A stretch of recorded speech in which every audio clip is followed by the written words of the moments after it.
우리 사회에 내로남불이라고 하는 말이 많이 듣기기를 시작했습니다. 내로남불이라고 하는 말은 내가 하면 로맨스요, 남이 하면 불륜이다 라는 뜻입니다. 자신을 합리화시키면서 남을 정죄하는 그 뜻과 어감이 아주 안 좋은 말입니다. 내로남불의 자세로 살아가는 사람이 있다면 그 사람은 아주 미성숙한 사람일 것이고, 내로남불이 만연한 사회가 있다면 그 사회는 아주 불건전한 사회라고 할 수 있을 것입니다. 내로남불의 반대말을 굳이 꼽자면 역지사지라는 말을 꼽을 수가 있을 것입니다. 역지사지라는 말의 뜻은 남의 입장에 서서 남을 이해하는 것이라고 할 수 있습니다.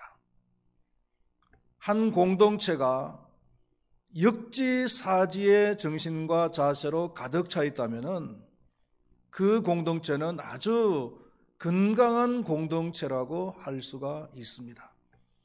바라기는 우리 큰바위 교회가 역지사지의 정신으로 가득 찬 건강한 공동체가 되기를 바랍니다. 특별히 하나님과의 관계 속에서 역지사지가 되면 좋겠습니다. 하나님의 입장에 서서 신앙생활을 할 수 있는 사람이 될 수 있다면, 또 그런 신앙의 공동체가 될 수 있다면 아주 성숙한 사람, 성숙한 신앙의 공동체가 될 수 있을 거라고 믿습니다. 유대인들은 니산월 14일부터 일주일 동안 유월절을 지켰습니다. 이 유월절은 다른 말로는 무교절이라고 하기도 합니다. 무교병을 먹기 때문에 무교절이라고 말을 하기도 합니다. 유대력 니산월은 1월을 말합니다. 우리가 지키는 태양력으로 말하면 4월에 해당이 되어집니다. 유대인들은 니산월 14일이 되면은 어린 양고기와 또 mat자라고 불리는 무교병과 그리고 포도주 그리고 솜나물 등을 준비해 놓았다가 저녁 6시쯤이면 식사를 합니다. 이것을 유월절 식사라고 합니다. 유월절을 지키기 위해서는 많은 준비와 희생이 필요했습니다마는 그럼에도 불구하고 이 유월절은 구원과 깊은 관련이 있는 절기이기 때문에 지난 수천 년 동안 유대인들에게는 최대의 절기로 지켜왔습니다. 특히 유대인들은 인정을 하든지 인정을 하지 않든지 간에 유월절에 죽는 어린 양은 우리를 구원하기 위해서 십자가 위에서 돌아가신 예수 그리스도를 예표하기 때문에 그런 의미에서 유월절은 더욱 중요한 절기인 것입니다. 우리는 심판을 받아서 죽을 수밖에 없는 죄인들입니다. 그럼에도 불구하고 하나님의 자녀가 되어서 천국에 갈 수 있는 것은 유월절에 돌아가신 예수 그리스도 때문인 줄로 믿습니다. 6월절이 되면은 너무나 많은 사람들이 예루살렘으로 모여들었습니다. 기록에 의하면은 약 250만 명에서 300만 명에 가까운 많은 사람들이 이 기간에 집중적으로 예루살렘을 방문했다고 했습니다. 그러므로 이때는 예루살렘이 문전성시를 이루었습니다. 그렇기 때문에 예루살렘 내에서 숙소를 구한다거나 아니면 식사를 할 수 있는 자리를 구한다는 것은 여간 어려운 일이 아닐 수 없었습니다. 여러분들이 한번 명절 기간 중에 고속도로 휴게소를 연상을 해보시면 될 것 같아요. 고속도로 휴게소를 들어갈 때는 그래도 뭔가 간단한 식사라도 하기 위해서 휴게소를 들어갈 텐데 명절 기간 중에는 어림도 없습니다. 발 디딜 틈도 없습니다. 식사는커녕 화장실 가기도 힘든 그런 상황을 보게 될 것입니다. 그래서 제자들은 다소 걱정스럽게 우리가 어디서 유월절 준비를 할 수 있겠느냐고 예수님께 물었습니다. 그때 예수님께서는 다소 황당한 말씀을 하십니다.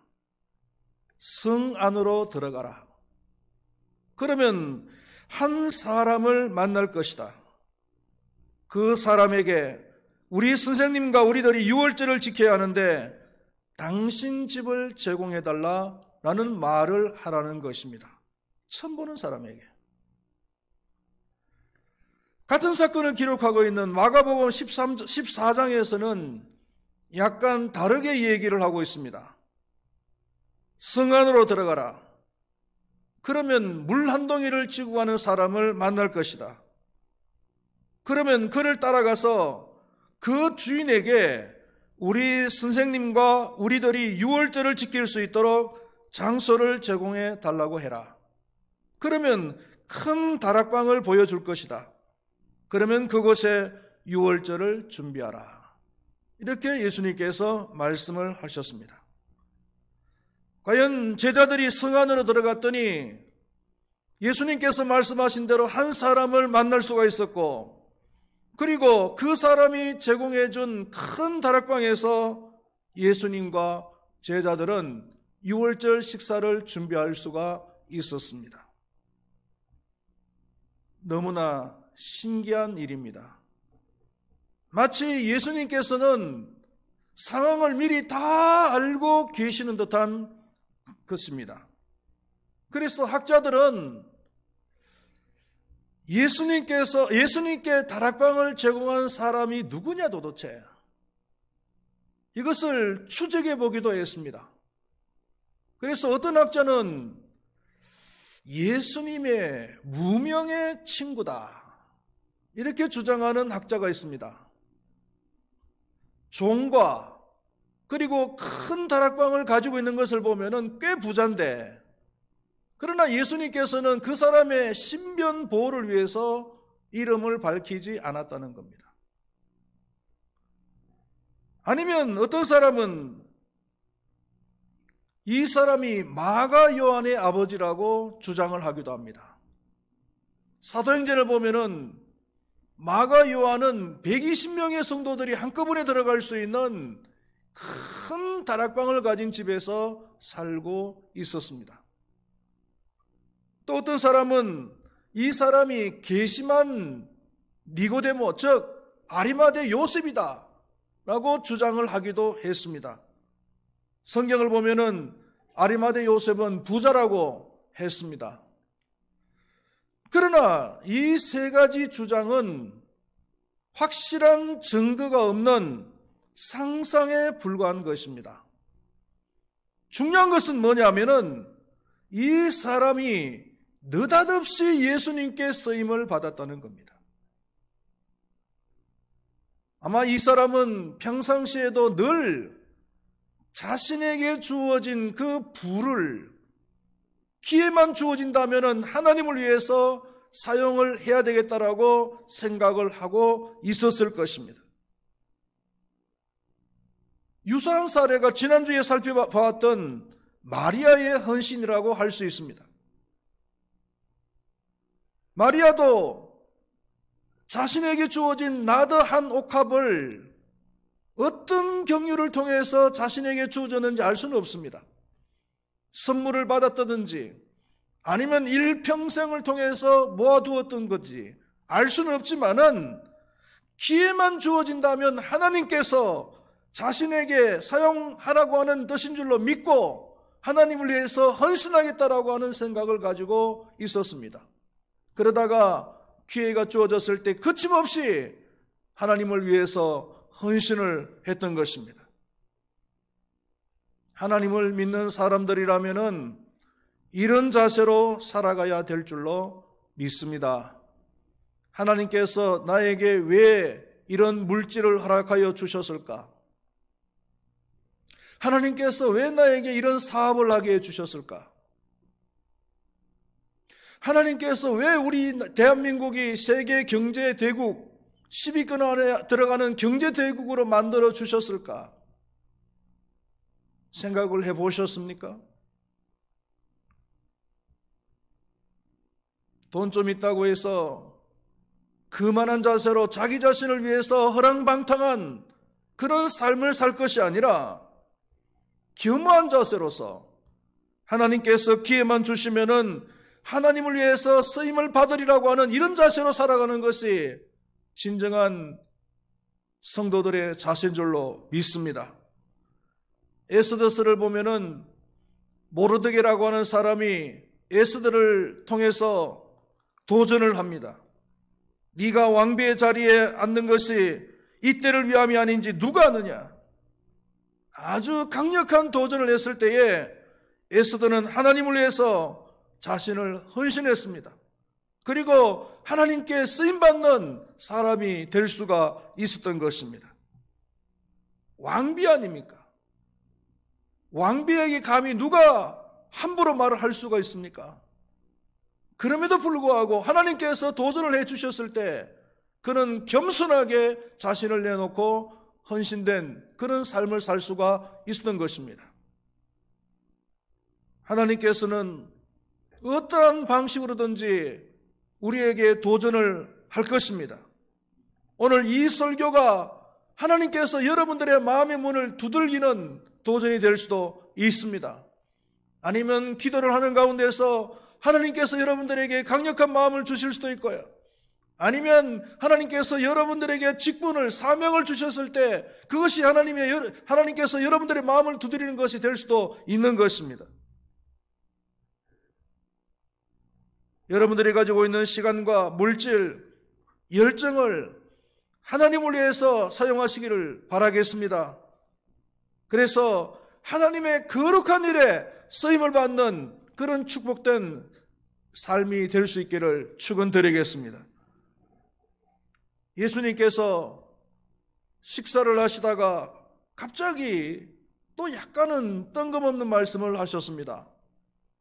21절 말씀에 보니까 내가 진실로 너희에게 이르노니 너희 중에 한 사람이 나를 팔리라. 예수님께서 이 말씀을 하셨을 때에 12 제자들 중에서는 아마 각각 다르게 들려졌을 것입니다. 어떤 제자들은 뜬금없이 들려질 수도 있을 것이고 어떤 제자들은 약간 걱정스럽게 들리기도 했을 것입니다. 가룟 유다를 제외한 11명의 제자들은 그야말로 뜬금없는 소리로 들려질 수도 있을 겁니다. 왜냐하면 그 11명의 제자들은 예수님을 따라다니면서 비록 실수는 여러 번 했었지언정 그러나 예수님을 배반하고 예수님을 팔겠다라고 한 생각을 가질 적은 한 번도 없었던 것입니다. 그래서 그들이 했던 대답은 예수님, 나는 아니지요. 자기 자신은 아니다라는 것입니다. 맞습니다. 자기네들은 한 번도 예수님을 팔겠다라고 생각을 해본 적이 없으니까요. 그런데 가룟 유다는 입장이 다릅니다. 이미 예수를 팔기로 마음의 결정을 먹었습니다. 결정을 했습니다. 그리고 그 대가로 은 30을 받기도 했습니다. 그런데 가룟 유다의 대답은 다른 제자들과 마찬가지로 나는 아니지요 라였습니다. 이것은 너무나 위선적인 대답입니다. 너무나 뻔뻔스러운 대답입니다. 속에는 예수님을 팔기로 이미 결정을 했으면서 그리고 그 대가로 대제사장들에게 은 30까지도 받았으면서도 불구하고 겉으로는 입으로는 나는 아니지요 라고 대답을 하는 것입니다. 예수님께서 식사 중에 갑자기 왜 이런 말씀을 하셨을까요? 아마 몇 가지 이유가 있을 것입니다. 첫 번째로는 나는 다 알고 있다는 것입니다. 가룟 유다가 비록 심중에 비밀리에 흉악한 계획을 꾸미고 있지만은 그러나 예수님께서는 가룟 유다의 그 모든 계획들을 다 알고 계신다는 거예요. 하나님은 우리의 그 마음속에 있는 그 계획과 그리고 감정까지도 다 알고 계시는 분이십니다. 할렐루야. 그리고 두 번째로는 회개할 수 있는 기회를 주신 거예요. 그러니까 예수님께서는 제자인 이 가룟 유다에게 마지막 순간까지도 회개할 수 있는 기회를 주셨단 말이에요. 만약에 가룟 유다가 위선적이고 그런 뻔뻔스러운 자세가 아니라 역지사지의 그런 정신을 가지고 그런 생각을 가지고서 왜 주님께서 저런 말씀을 하실까? 라고 한 번만이라도 생각을 해봤다면 아마 저주로 그의 인생이 끝나지는 않았을 거예요. 예수님의 그 생각을 한 번만이라도 생각을 해봤다면 주님께서 내 계획을 다 알고 계시는구나. 그리고 나에게 마지막으로 회개할 수 있는 기회를 제공해 주시는구나. 라는 것을 한 번만이라도 생각을 했었더라면 그런 저주스러운 인생이 되지 않았을 거란 말이에요. 예수님께서는 가룟 유다를 두고 그 사람은 차라리 태어나지 아니하였더라면 제게 좋을 뻔하였다 라는 저주의 말씀을 하셨습니다. 이 말씀은 정말 치욕스러운 말이 아니겠습니까? 만약에 우리가 살아가면서 너는 우리 가족들 가운데서 차라리 없었으면 좋을 뻔했다 라는 이런 소리를 듣는다든지, 너는 우리 직장, 우리 회사에서 없어도 되는 사람이야, 없는 것이 더 나은 사람이야, 아니면은 어느 공동체 안에서 너는 우리 공동체 안에서 없는 것이 더 나은 사람이야 라는 소리를 듣는 사람이 있다면 정말 그 사람은 살 가치가 없는 사람이죠. 가룟 유다가 이런 소리를 들었다는 겁니다. 주님께서 회개의 기회를 주셨을 때에 회개를 하였더라면은, 기회를 놓치지 않고 회개를 하였더라면은 이런 저주의 소리를 듣는 인생이 되지는 않았을 것이란 말이에요. 오늘 설교의 결론은 오늘 본문에 나오는 무명의 한 사람처럼 자신의 것을 주님을 위해서 기꺼이 내어놓고 그리고 하나님께 쓰임받는 삶을 살자. 이것이 우리 믿는 사람들에게 있어서는 가장 축복된 삶이라는 것입니다. 하나님께서 우리를 도전하시고 우리를 방문하실 때 어떤 방식을 통해서든지 간에 우리의 마음의 문을 두드릴 때 우리는 시간과 물질과 달란트 등을 주님을 위해서 쓸 수 있는 그런 사람이 되자는 겁니다. 자기 합리화로 일관되어진 그런 사람이 아니라 하나님과 역지사지의 그런 마음을 가지고서 하나님께서 나에게 시간 맡겨주시고 나에게 물질 맡겨주시고 그리고 하나님께서 나에게 달란트 주시고 나의 문을 두드리시는데 나에게 계속 말씀하시는데 아무런 반응이 없다면은, 아무런 움직임이 없다면은 하나님의 마음이 어떨까? 라고 하는 이런 역지사지의 생각을 가지고서 우리가 한번 신앙생활을 해보자는 것입니다. 지금도 하나님께서는 기다리고 계실 줄로 믿습니다. 하나님께서는 우리에게 물질 주셨습니다. 시간 주셨습니다. 건강 주셨습니다. 달란트 주셨습니다. 아끼지 마시고 미루지 마시고 주님을 위해서 사용되어 주시고 주님을 위해서 쓰임받아지는 그런 축복된 삶이 될 수 있기를 축원드리겠습니다. 기도하시겠습니다. 하나님